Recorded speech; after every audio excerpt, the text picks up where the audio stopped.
Ground zero for America's campus unrest. And the drums of protest were still beating at New York's Columbia University. Hey, Chief. We had a bad night here. We had a bad night at City College. They had a bad night at UCLA. This was university staff objecting to police, saying they'd patrol campus for the next fortnight.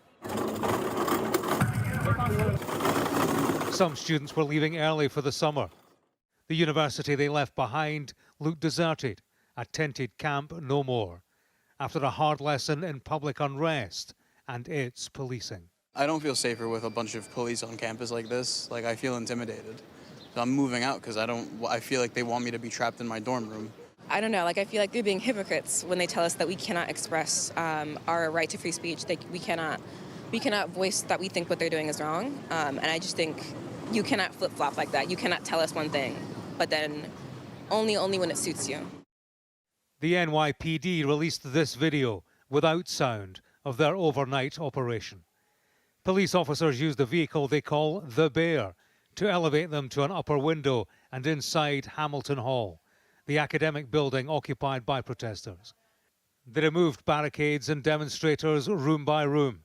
Up to 300 people were arrested, and the campus was cleared of demonstrations that triggered similar scenes nationwide. Free speech is the cornerstone of our society, but as our major concern, we knew and we saw that there were those who were never concerned about free speech. They were concerned about chaos. It was about external actors hijacking peaceful protests and influenced students to escalate. A mile away from Columbia University, police officers tore down a Palestinian flag at City College, raising the stars and stripes and calling it a proud moment as they restored order. But if campus conflict was stopped here, it was only just starting elsewhere.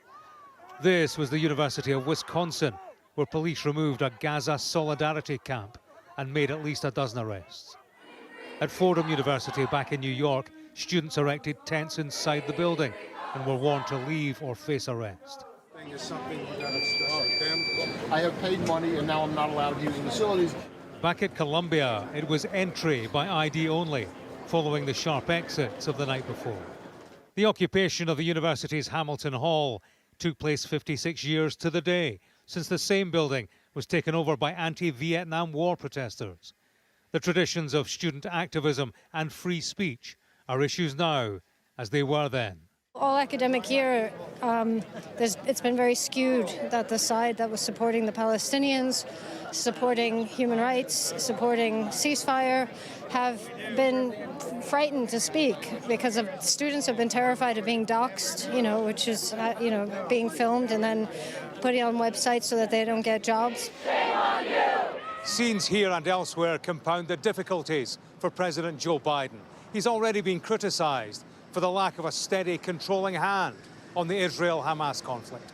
Open revolt at university campuses like this one further expose America's angst at events in the Middle East and its interaction with them. And it further tests his leadership. James Matthews, Sky News, at Columbia University in New York.